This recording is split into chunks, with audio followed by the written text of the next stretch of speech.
Good evening, and thank you for your patience as we work through some technical difficulties tonight. I'd like to welcome you to our webinar on electrifying your ride with tax incentives.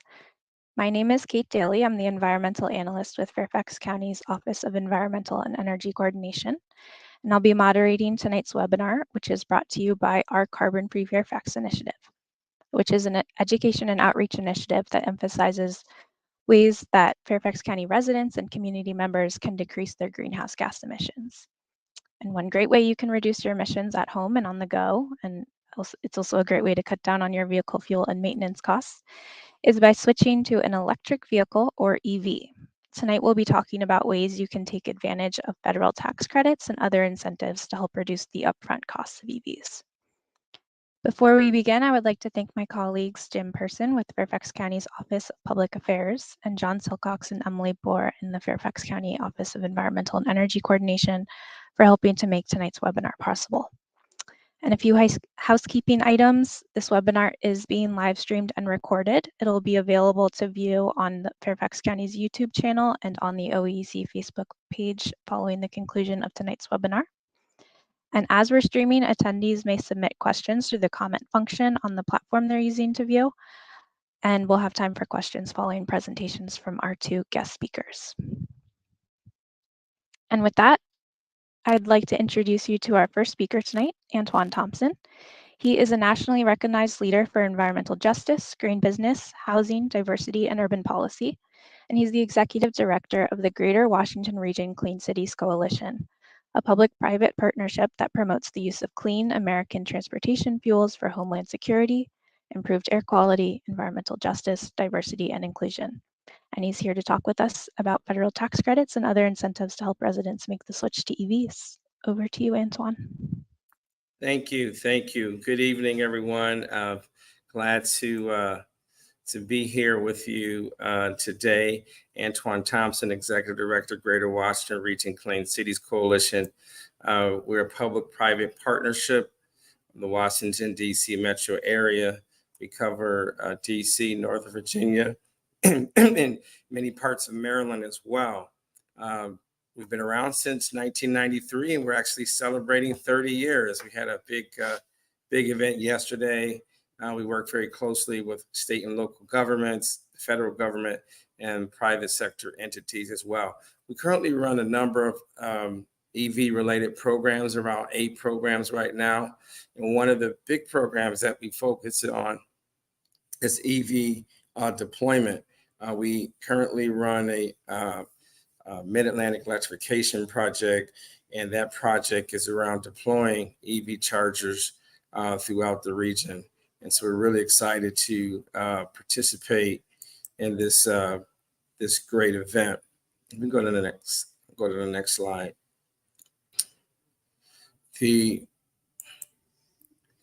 So one of the big things is where can we get help from, right? We can go to the next slide, please. So one of the big things is people ask all the time is, where are the incentives? So take a screenshot of this, or you can put your phone up there. This is probably one of the best sites, the Alternative Fuel Data Center. It's a Department of Energy website, and we work with them to, they have staff and they depend on our office as well to provide information to them on local laws and incentives. So that's a great place to go. Always check that if you're looking for incentives for EVs, whether for personal vehicles or for commercial vehicles as well. There's also the IRS clean vehicle tax credits, and you can go, this will take you right to that website as well. We'll go to the next slide, please. So one of the big things that everyone wants to talk about, and this is really important, I'm so excited they're doing this because I go to a lot of events and I'm amazed at how many people don't know about the incentives that are out there right now. So some of the big incentives that you may qualify for is a credit of up to $7,500 under the Internal Revenue Code Section 30D. If you buy a new qualified plug-in electric or a fuel cell electric vehicle as well. The Inflation Reduction Act of 2022 changed the rules for this credit for vehicles purchased from 2023 to 2032. So you got plenty of time, but the sooner you buy an electric vehicle, the better. As I'm sure many of you are aware, we are wrapping up Drive Electric Week, and we've participated in a number of great events for Drive Electric Week. The credit is available to individuals and their businesses. To qualify, you must buy your own vehicle, not for resale. Use it primarily in the United States. And you must also have $300,000 for married couples filing jointly, or $225,000 for heads of household, and $150,000 for all other filers. So good piece of information. We go to the next slide. So next thing is pre-owned vehicles. This is a great thing right here. Some states currently allow you to get credits and benefits for purchasing EVs for used vehicles. Now the federal one also allows you to get a credit for a used vehicle as well. Clean vehicle credit provides up to $4,000 for the purchase of a pre-owned EV or fuel cell electric vehicle. Eligible vehicles must be of a model year that is at least 2 years prior to the year of purchase. It may not have a purchase price above $25,000.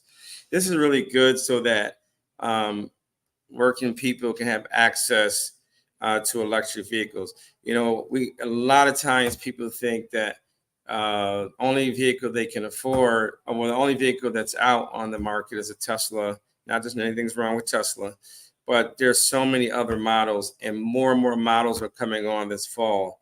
So please share this information.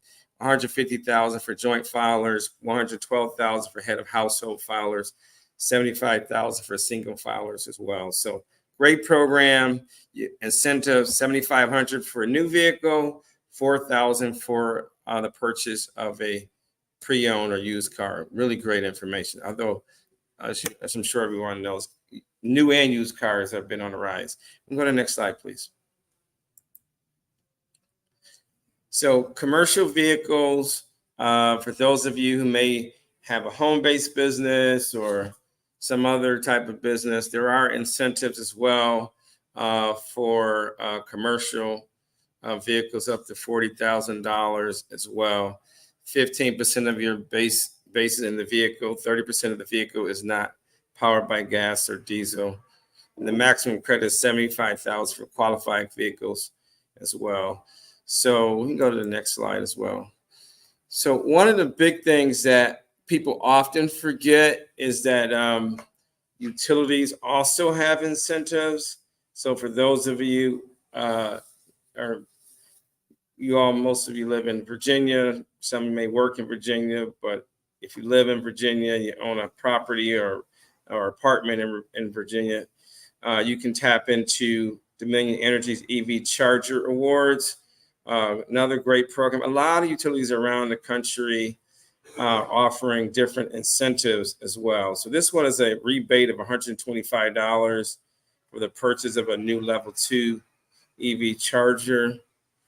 Customers must enroll in Dominion Energy's demand response program and register EV charging station. Customers will also receive an annual payment of $40 on the anniversary of their enrollment in the demand response program. Also, we can go to the next slide.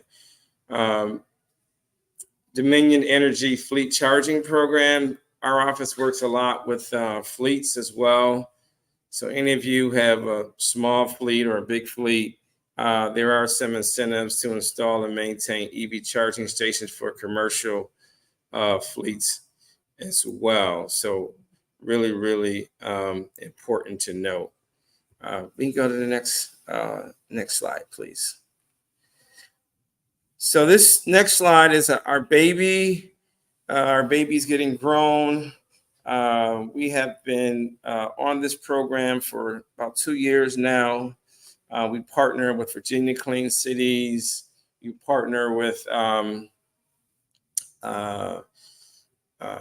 West Virginia Clean Cities as well, and Maryland Clean Cities as well on this program. And in this particular program, the Mid-Atlantic Electrification Partnership, it's a 3-year federal grant. We do workshops. We provide outreach as well. In this particular program, we are going to deploy over 375 level 2 chargers throughout the region. There's some DC fast chargers, but those are in the part of a project that's happening in DC. But for your purposes in Virginia, we would love your help in identifying locations for level 2 chargers. The program, we partner with GreenSpot and Blink on this project. And so we can actually help there for public charging though, meaning that they can be in apartment buildings. It must be accessible to public 75% of the time. They could be on public or private property as well. They don't all have to be on necessarily a public property, but they have to be accessible to the public. So for example, if there's a shopping center, if there's a mall, if there's an apartment building, there's a public library. If it's a public senior center or recreational center, we can put the level 2 charger there as well. So that's a great program. It takes only a couple of minutes to fill out the form as well. You can go right to our website and fill that out, and then we will connect you with GreenSpot. They'll do an assessment of your site, and they'll work out an arrangement to get that level 2 charger put in. That's usually like a 6-month process to get the charger in the ground. And it really depends on making sure that the owner fills out the paperwork and all the due diligence is done with that. You can go to the next slide, please. So as I mentioned, the level 2 chargers must be publicly accessible. They can't be on public and private property. And there's a big push to try to get them in some of your underserved areas as well, as many as we can. So we've gotten a number of awards from the White House and other entities for this particular program. How can you get a charging station? You scan that QR code right there, and it comes right to us. Our team will respond to you. We'll then put together, it'll be sent to one of our partners, which are GreenSpot and Blink. More likely, GreenSpot will respond to you. For some reason, you have a challenge, we'll work through that with you. We are not, we're a conduit. We provide the reimbursement funding through the project, which is funded by the U.S. Department of Energy. And so it's an exciting opportunity. Many folks in Virginia have been taking advantage of this program, and I hope that someone, at least 5 of you today, take advantage of this program and sign up for it. And I just want to say, together we can win. Thank you for your attention and support. And let's get some EV chargers in Northern Virginia. Let's get some more up. Thanks. Thank you so much, Antoine. That was a great overview of the incentives we have available for both electric vehicles and the charging equipment we need to power those. And a reminder to our audience, you'll have a chance for questions at the end. If any come to mind as we're going through the webinar tonight, please feel free to comment those in the platform you're using to view. And now it's my pleasure to introduce you to our second speaker, Jeffrey C. Jacobs. Jeffrey is an electric car advocate and Fairfax County resident. He is a board member of the Electric Vehicle Association of Greater Washington, D.C., which is an organization of EV owners, educators, and enthusiasts dedicated to promoting the use of EVs as an environmental and energy benefit to society. Jeffrey's a longtime EV driver. He has over 200,000 electric miles traveled over the past 12 years, and he's here to talk to us tonight about his experience as an EV owner in Fairfax County and how incentives helped him in his EV journey. Jeffrey, over to you. Thank you so much, Kate. I've got many interests, as you may, Kate, get from the introduction. But of course, I'm here to talk about electric cars. I've been writing about electric cars for many years. In fact, I have been a board member of the EVADC, which started in 1980, right after the fuel crisis. Let me explain first the EVADC before I get to me, because technically they started before me. The EVADC was founded in 1980 to essentially, when there were no OEM electric cars available, to essentially say, let's take these cars that exist and just replace the motors with, or replace the engines with motors. And that's what they did. And they put in not lithium yet, because that didn't exist, but nickel-cadmium batteries. And many electric cars became a thing because of the EVADC. And in fact, the EVADC, being in the DC region, had a lot of opportunities to work with the Department of Energy in terms of getting some of their test vehicles and using them. So we have been involved in this for a long time. Mind you, electric cars were very popular 100 years ago, but that's another story for another lecture. So now I want to go to my journey. My electric car journey. I started advocating for electric cars back in February of 2009. I certainly will admit that one of my motivators was that there was this nice little HOV thing that you could get with hybrid cars that I thought I could get with the electric car. So I was certainly excited about that. But also I worked for the Naval Research Lab, and it was important to me for national security reasons to try and use a car that used domestic fuel. So this was part of my motivation to start this blog and start my journey in electric cars. As I point out in the slides, I joined the EVADC in 2010 on their more or less 30th year. And that allowed me to expand my horizons and understand better what was available, and also allowed me to do what I did in December of that year and get my first EVSE, the electric vehicle service equipment that you have for a car. Now, I will admit, yes, I got the equipment before I got the car. That's how excited I was. And I got something that wasn't just a little bit. It wasn't medium. It was the maximum electricity that you could use. And that's what I was very excited about. Beyond that, I certainly was very excited when finally two companies, affordable, because my blog was all about affordable electric cars, came out with affordable electric cars in the United States, Chevy Volt and Nissan Leaf. And I waffled a little bit, but to be honest, I had this long commute from Herndon, Virginia, down to the Naval Research Lab in Southeast DC, which is about 30 miles each way, but with traffic and weather, you really wouldn't want to have something that was maybe giving you all the electricity on the way there, but forcing you to use petroleum on the way back.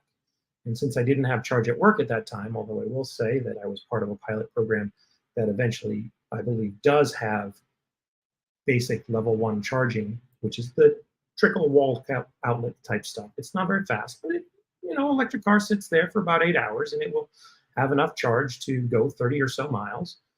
And I was certainly on that board. And I'm glad to see that now it probably does have at least some level of at-work charging, but at that time, no. And so I went with the Nissan Leaf. Whoops. Oh, sorry. I wanted to point out one other thing, which was that I did write about gasoline, because part of my calculus was also to look at how gasoline was changing over time. This graph actually shows you that back in 1919, gasoline, when you adjust for inflation, was about $4 per gallon. And it's only recently that we've had these spikes, bringing it up to that red line, by the way, the one that's jaggedy in red, that's inflation adjusted. And you'll see that it does go up, spikes a bit in a bit, but it looks like there's a general trend for it to get more expensive. So that too was a motivation for me, knowing that my fuel would be electricity, much cheaper, much less volatile, and all of that. And so, I just wanted to share that with you because I originally presented this on my blog in 2013, and here it is updated for 10 years more of data. But now, my first electric car. I want to mention that I call it CO2-free 3, not because I knew that I was going to have 3 cars. At that time, it was CO2-free, but I got another car and it became CO2-free 1, and I got another car and it became 2. And by the time I got to my last car, it became 3 because they just went retroactively higher numbers as they got older. So this car was my first electric car. I was very proud of it. I drove it from 2011 to 2013, and I put 42,000 miles on it. And you can see it here in the DC Auto Show. It actually was a car that we presented through the EVA DC booth that we had there at the DC Auto Show. And you can see this lovely decal that came with the car. And I have a story about that because when I got the car, they actually removed the decal. It came shipped with the decal, and the dealership removed it thinking it was some kind of advertisement that they had put on and they should clean it up for me. And then I explained it to them. They're like, okay, we'll pay for, and they did, and they got my label back. So overall, it was a good experience, and I really did like working with them. That car, by the way, is a car with the fast chargeability. The CHAdeMO is what the Nissan Leaf used. And remember, I said level 1, the trickle charge. We're talking about level 3. Level 3 is where you sit there for maybe 30 minutes and you get, in a Leaf, maybe 80% of your battery back. In some other cars, maybe 40 minutes. But it's fast. There's another that I just mentioned in the first slide about my electric car journey, the level 2. The level 2 is what I installed in the house that I owned at that time. That is a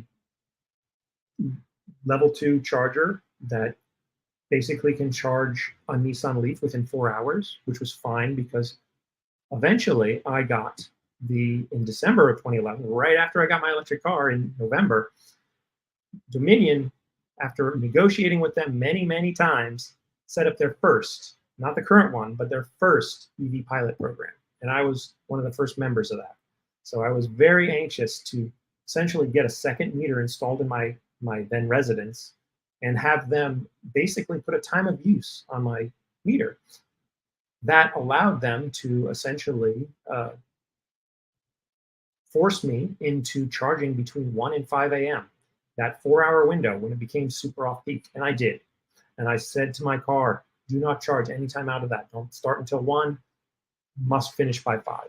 And for the most part, yes, I always did. I was able to also qualify for the $7,500 tax credit that existed at that time.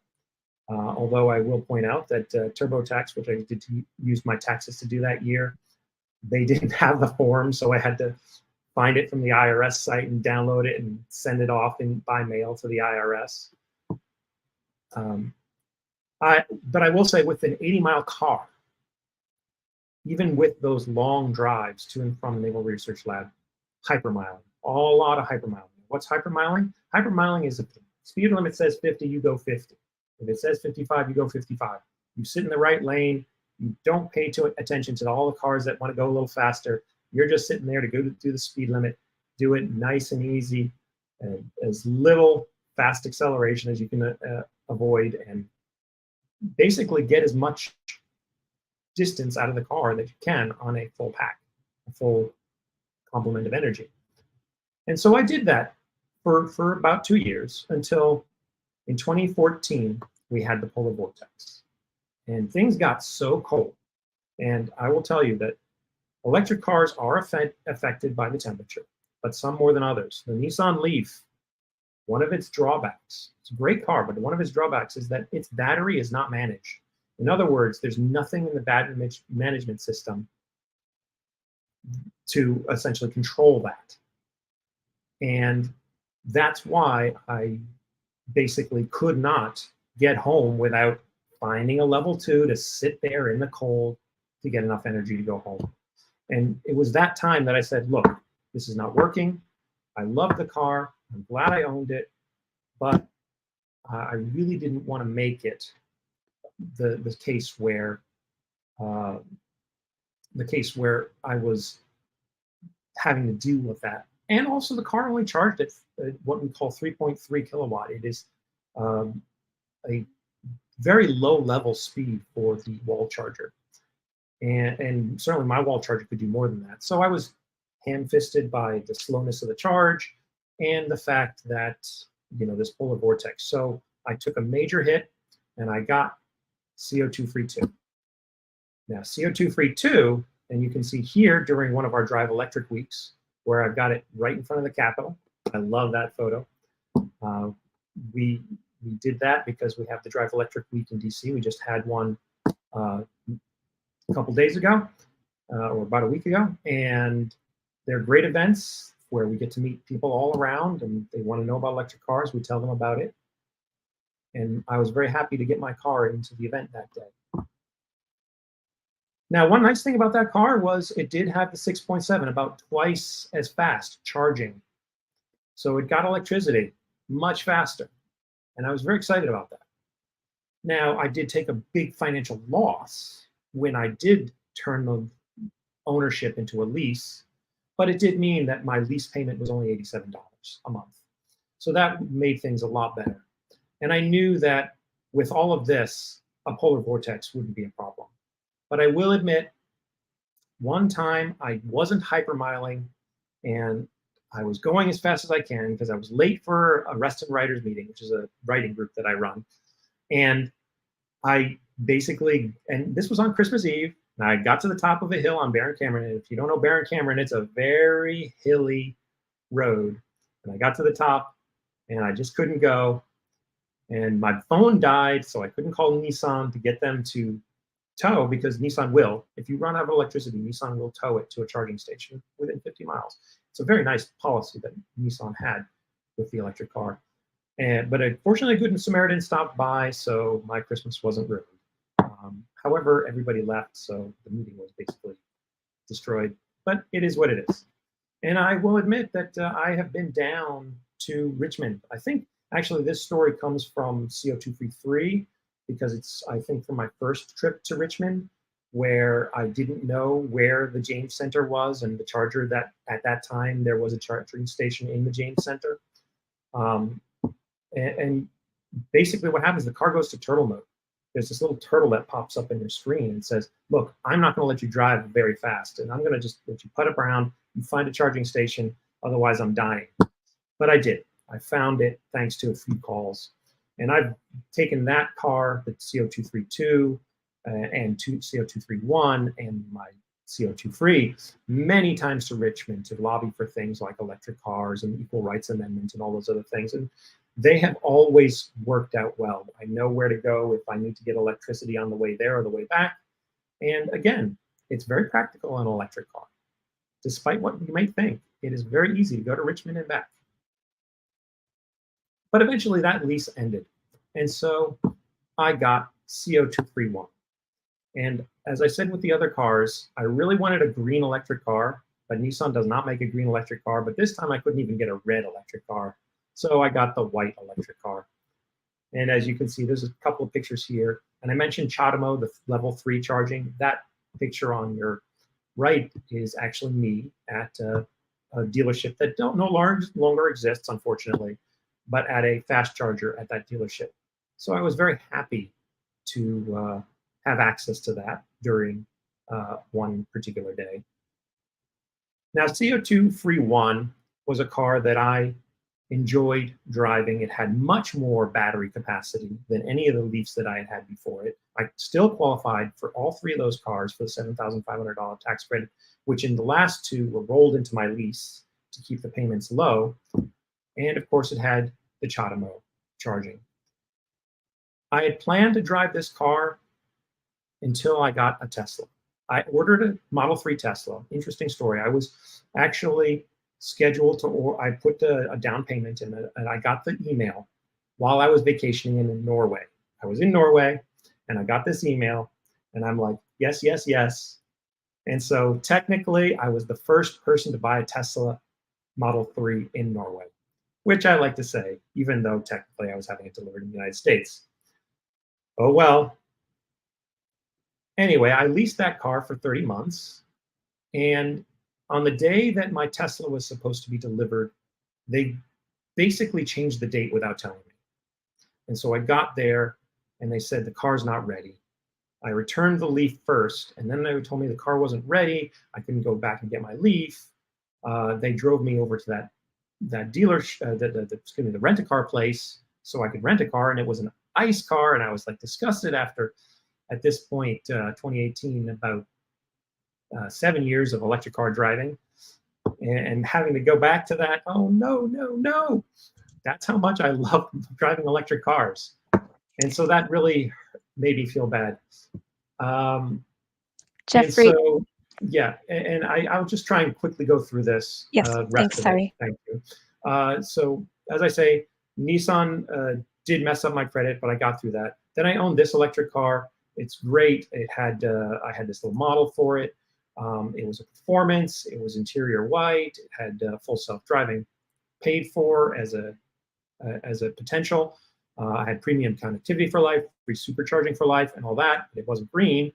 And then there was one day that I was driving on Braddock Road from Gum Springs to Centerville, and they have that hairpin turn in that road, and it got me, and the car was totaled, and I was just devastated by that, because never again could I have the free fuel. Never again could I have that the premium connectivity.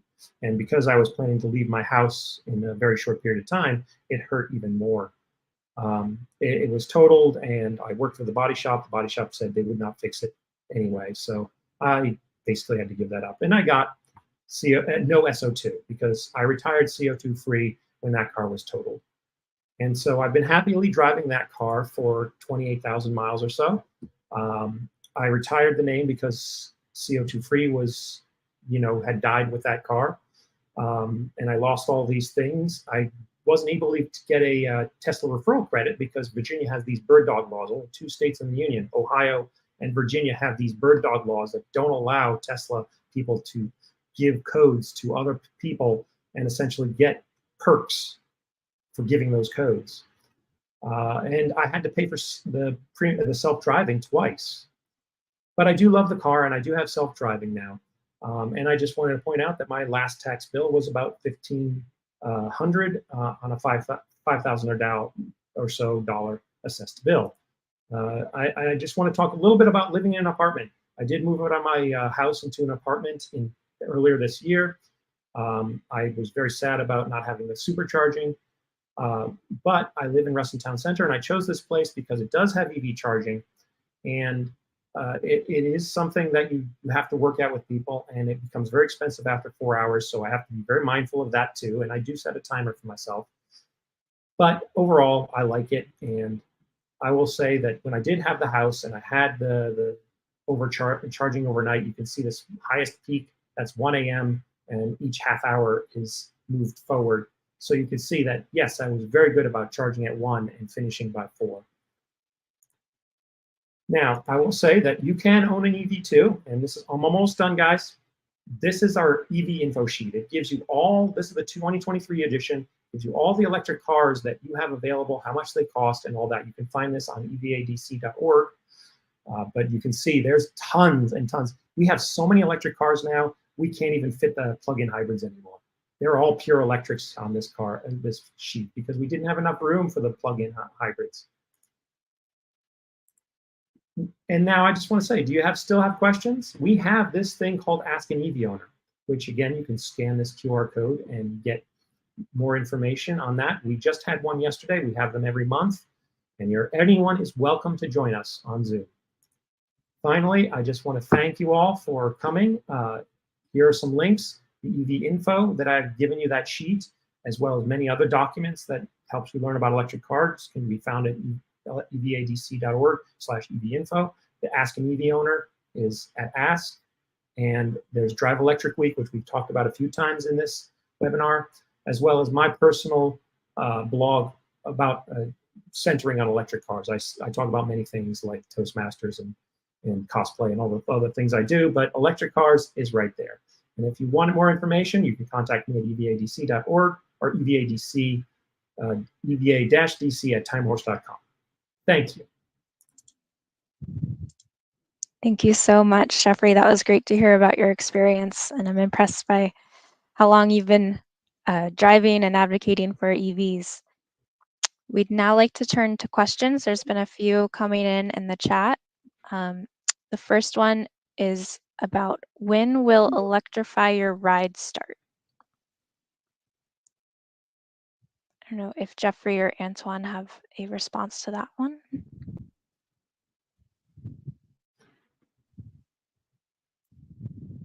I think we need more information on that. I mean, yes, there's a concept of Electrify Your Ride, but that I will say that one thing I will recommend is that if you want to get an electric car, but you have a gasoline car that you just bought, it's probably better you drive that into the ground, because environmentally, it's better to just use that car until you can't repair it anymore because it's too expensive. But promise that your next car will be an EV. That would at least be what we would like of you.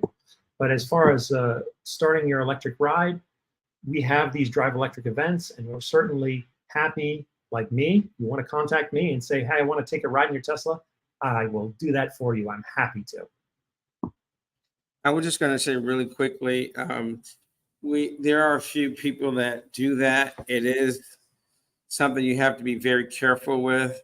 It does, some of the people that I know that will convert your gas-powered car to electric, it takes anywhere from 4 to 8 months, at least some of the couple of people I know in the region that do that, and it's not cheap as well. Of course, it's probably a little cheaper than buying a new one. Well, it depends on what model you get to.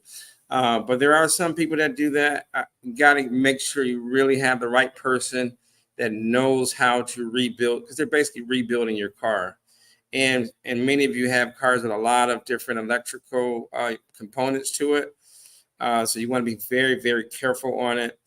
There are models out there. If it's you know, if you're one of the people that drive like 2 miles a 2 to 5 miles back and forth to work, or 10 miles or less, and you don't get on any highways, you can get a gym car for like 12 to 15,000, and that only goes up to 25 miles per hour. Beautiful cars. You can drive them on the street. You just can't drive them on a highway, but they only go up to 25 miles, and you can get that used for like $15,000 or $12,000, $10,000. So there's ones, you know, there are a lot of different models out there. And one of our board members bought a used car EV last year.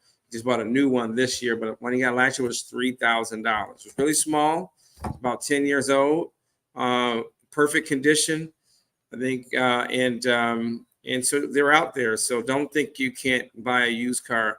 It might be more cost effective and safer if you're not going to a person who really, really knows what they're doing on building an electric car, rebuilding and repowering your car. Great, thank you. This next question is for Antoine. So you touched on the EV charging program, and this individual wants to know if churches can qualify for that. Yes, absolutely. Churches can qualify. The only requirement is that, again, the church would have to make sure that the charger is available 75% of the time. So that means, like, for example, if during your church or parish services, you could say it's not available, right? Of course, you can do that. But you just need to understand that those other hours, it's basic math, 75% of the time, it must be available to the public. So yes, churches can put chargers on their property. Great, thank you. And a question on the tax credit and leasing. So if someone's interested in leasing an electric vehicle, would they be able to apply for the federal tax incentive? Absolutely. That's one of the loopholes that people are using to get non-American American-made cars as well. Some car dealers are promoting that. That's one of the ways that you can get the credit for non-American made cars, the 7,500 if you're leasing. Yes, so that's one loophole that I don't think is going to be corrected. So. And you touched on this a bit in your presentation, but just to reiterate, are businesses able to qualify for the federal tax incentive for the new or used What was vehicles? that? Are businesses able to qualify for the new or used vehicle tax credit? Yeah, it depends on the point of use, but yes, there are incentives for businesses, and there are incentives for individuals as well. And I always will say, whenever a question, always make sure you consult your tax attorney. But yes, you are businesses and individuals are available. You can use the QR code or just give us a call. I will also say this. Go to driveelectric.gov. It has a great resource. You can go to our website as well at gwrccc.org. We will be launching a new website called Drive Electric DC. But if you go to driveelectric.gov, it has a great resource. They also have a phone number. They keep them busy because they need more calls. But go to driveelectric.gov, and a lot of resources, a lot of technical support, a lot of questions. They can answer a lot of technical questions that you may not feel comfortable asking on the call. And if you ever need a question, I'm sure Jeffrey or myself, we're always available to help you. Well, that's great. Thank you. And I know we started late, but I do want to be respectful of everybody's time. So I think we're going to wrap up tonight. And if you have questions going forward, as Antoine just said, him and Jeffrey are great resources. You can always also contact the Office of Environmental and Energy Coordination, and we can try to answer your question as well. And with that, I'd like to thank you for joining our Electrifying Your Ride with Tax Incentives webinar tonight. I again want to thank our speakers, Antoine and Jeffrey, for joining us. They gave great presentations and lots to think about. As Antoine noted, for more information on his organization, you can visit www.gwrccc.org. And for more information about Jeffrey's organization, the Electric Vehicle Association of Greater Washington, D.C., please visit www.evadc.wildapricot.org, and there you'll find more information about the Ask an EV Owner sessions that Jeffrey mentioned. And the next available one you can attend is on November 1st from 7:30 to 8:30 p.m. If you enjoyed this webinar and want to learn more about ways to reduce your emissions and save money at home and on the go, please visit the Office of Environmental and Energy Coordination's website at www.fairfaxcounty.gov. And there we have checklists, informational resources, videos, and other items that will help you learn how to take climate action. Once again, if you tuned in late, a full recording of this webinar will be available on YouTube following the event. And with that, I'd like to thank you all again for joining and hope you all have a great night. Thank you.